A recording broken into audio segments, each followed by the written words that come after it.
the Olympics, the international multi-sport event that comes every 2 or 4 years, depending if you're counting Winter and or Summer Olympics.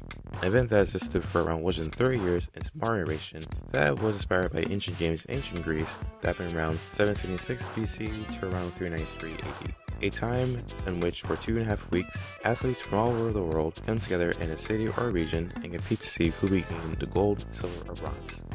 With an advanced pace of the Olympics, it takes a lot of preparation and planning for a city and by extension the country to host the games. It involves a lot of investment into the city's infrastructure to handle the thousands of athletes, officials, and tourists coming down for the games. There's also a bidding process that used to take place 7 years before the games of that year, with 5 or 6 candidate cities bidding to see which one is hosted, with the new bidding process being implemented in 2018. The selection process happens earlier than 7 years, and the host city can also cities, regions, or even countries. A lot of cities have hosted the Olympics. They usually built new stadiums and venues, along with new housing for an Olympic village to house the athletes with varying levels of success. The games transform the city/region and create a lasting legacy, either good or bad. Through its many ups and downs, controversies and accomplishments, and shortcomings and successes, the Olympics have been an interesting event that's captivated the world in such an international reach that no other competition besides World Cup could do. In this video, I want to focus on the preparation of the Olympics by having a proposal of a city/region hosting games. Now, being from Florida, originally I was thinking about having the whole state hosting games, with the events being spread across the cities of Miami, Orlando, Tampa, and Jacksonville. After doing a little research, I decided to split into two, with one Olympics being in Miami and its metropolitan region, another in Central Florida, with a joint hosting of Orlando and Tampa. I was also inspired by this YouTuber called Dalton's Ideas and his list of different US cities that can host the Olympics and how well they can host it. This series of videos will focus on hypothetical Olympics in Miami and South Florida. Now, with my research and other things that I want to add, I've decided to split the video into 3 parts, with the first part focusing on the Olympic stadium location, the second part on Olympic Village, and the third part on the rest of the venues. This part will be about the Olympic Stadium. The Olympic Stadium is the main stadium that usually hosts the opening and closing ceremonies. It also hosts the flag events and most of the Summer Olympics. Now, the stadium has a minimum capacity of at least 60,000. Now, these stadiums are a little different from the regular football and soccer stadiums in the world. For one, they have a 400-meter track around the field. This track is bigger than a regular field and makes the overall stadium bigger than a regular football stadium. The track has a dimension of 580 feet and 5 inches by 303 feet 6 inches, or 126.9 meters by 92.5 meters. Fitting a track inside a football stadium would be very difficult. Like, for example, the Hard Rock Stadium in Miami is a stadium that's home to the NFL team, the Miami Dolphins, along with the University of Miami Hurricanes. It has a seating capacity of 65,000, which is good for Olympics 60,000 minimum capacity. The field has a dimension of around 400 feet by 270 feet, which is a little bit small for a track. If the track was placed there, you would have to get rid of the first level of seats and then add them back to upper levels. Seeing how the roof is semi-covered and the surrounding area around the stadium, it will be a very costly renovation that would be better spent on just building a new stadium. Even for a temporary Olympic event with the track being placed on temporary support systems, it will still be a headache to raise the track up to the low level seats, and there will still be less capacity than would be required. All in all, a realistic proposal would be to build a new stadium. Now, the size of a stadium does vary a lot, but after looking at a few different stadiums around the world, I think that a good dimension and size for the overall stadium would be around 850 feet by 1100 feet. So all we need is 850 feet by 1100 feet plot of land somewhere in Miami and surrounding area. Now, unfortunately, we can't build in Everglades since it's a national park and a preserve. It's also a UNESCO World Heritage Site. And apparently building a whole stadium in the middle of a swamp would be a danger to the environment and disrupt the local ecosystem. So because of those reasons, we can't really build a stadium there. I have come up with 4 options for possible stadium locations in the Miami metropolitan area. Now, the Miami metropolitan area is the most popular area in Florida. It includes the 3 Florida counties of Miami-Dade County, Broward County, and Palm Beach County. Now, what do more, but with the suburban sprawl of Southeast Florida, there wasn't really a lot of options of available land that could build a whole stadium in, unless one to build it in the rural Homestead or Redland area, or piss off a lot of rich people by building on one of the hundreds of golf courses in the area. I think that these 4 locations would be best suited for the games due to their proximity to the other venues and areas in and around the region. The first location is the one that I'll be going for the full venue list later on, with the next 3 viewing alternatives.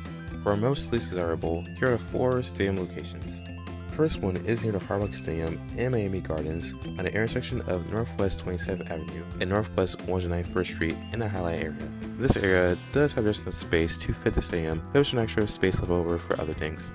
Now, it does seem that there is a plan to develop the space into vibrant mixed-use districts with 2 residential communities, 2 hotels, a Formula 1 museum, and space for retail and dining in an open-air promenade. Call the Miami Garden Center is scheduled to be completed in 2025. Wait. It seems that it will be actually completed in 2026. Well, looking at the current street view of the place, it seems that they may not make it to the 2026 deadline. They could be working on a funding or other things until they start with the construction date. But if they don't, a Jordan Field Stadium would be a decent alternative. If there was construction in that center, there's another location that has a lot of space for a potential stadium. The Amerant Bank Arena is an arena that houses the Florida Panther hockey team. Yes, we do have a hockey team in Florida. Actually, 2 hockey teams, but that's the point.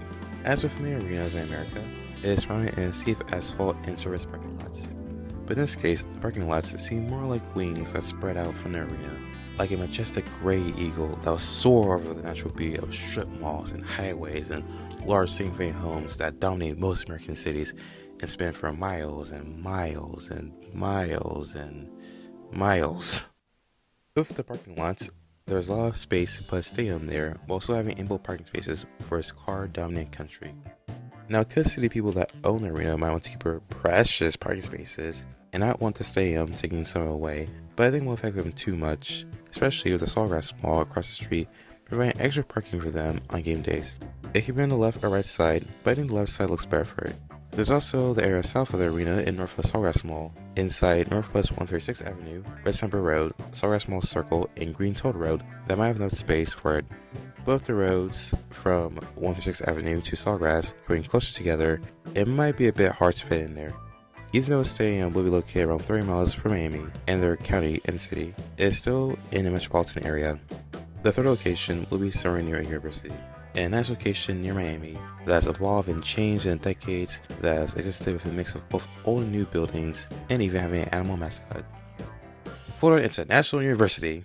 Now, University of Miami would have been a good location, but there wasn't really enough space to put a whole stadium in there. So we're going with another university in Miami, or right near Miami. Now, just south of FIU is a park called Timmy Emmy Park, a place with baseball fields, tennis courts, a swimming pool, and a picnic shelter. There's also the Miami-Dade County Fair and Expo Center next to the park.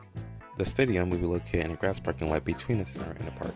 In this scenario, we can orient either north to south or east to west, but both will have some problems. The east to west orientation will fit within the existing road network, but we need to take some space away from the Timmy parking soccer field and relocate the Timmy Rec Center and some of the asphalt parking spaces somewhere else in the space. The north to south orientation will keep the soccer field and rec center intact, but we'll have to push the road highlight to remove or push it further up. There's also the Cuban Memorial dedicated to people who died due to Fidel Castro and Cuba's communist government. And with the amount of Cubans in Miami, it might be a little difficult to convince them to relocate it if we're doing a north-south orientation. The fourth and final location will be located north of the Miami International Airport in Hialeah. The Hialeah Park Casino is a historic racetrack that covers 220 acres that used to host both greyhound and horse racing. It opened in 1925 for thoroughbred racing. It was created in the same year that the town of Hialeah was incorporated. It was a popular site for notable figures like Winston Churchill and Dragon Candy, who not only visited the racing events, but also took a look at the flamingos that were in the infill area. While nowadays, the flamingos still remain a vital part of the area and Americans use for breeding and stock. The racetrack itself sits practically abandoned, with the casino that opened in 2013 and different venues of the place being the main draw of the area.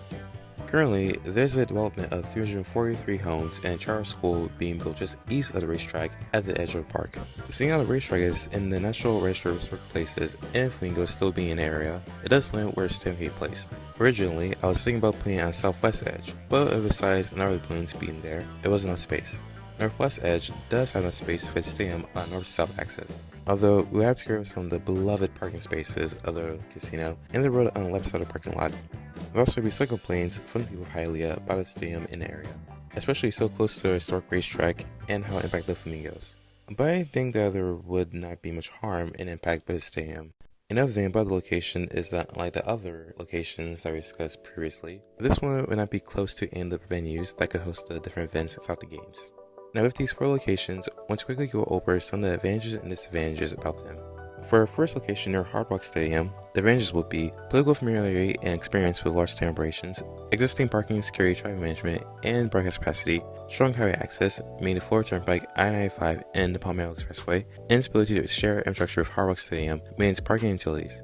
Disadvantages would be suburban/card pan location, limited rail transit access, less opportunity for walkable mixed-use legacy, and potentially for inundated or overshadowed by Hard Rock Stadium. For our second location, at the Emirates Bank Arena parking lots, the advantages would be large contiguous first parking areas for building, sharing arena infrastructure with Emirates Bank Arena means prior security and crowd management, proven ability to handle large sporting events in terms of parking and utilities and other things, and extra parking at the Sawgrass Mall.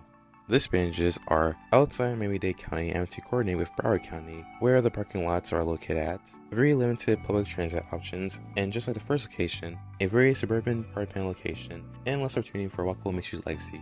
For our third location, in a grass parking lot between Tierney Park and Miami-Dade County Fair and Expo Center, the advantages are a very large flat public land area, and rigid corridors, meaning the Florida Turnpike and Palmetto Expressway, less environmental constraints, and strong flexibility for temporary and permanent structures. The disadvantages are disruption of public parkland, limited public transit access, and traffic congestion on local roads. For a fourth location on a land of Hialeah Park Casino, the advantages would be existing parking and event infrastructure, good highway access, meaning the Palmetto Expressway and Okeechobee Road, strong development catalyst for Hialeah, and better public transit access with Hialeah Station operated by Miami Metro Rail. The disadvantages are historic preservation restrictions, major rezoning, political alignment, possible community resistance, not close to any of the venues, and like the last location, traffic congestion on local roads. Of all the locations listed, the one near Hard Rock Stadium would be the one that I would choose, with the other three being alternatives. Now this is only the first part of the Miami Olympic proposal, the second part being an Olympic Village and Tour Station, and the third part being about the rest of the venues. This is all I have for now, so like, subscribe, I guess, and goodbye.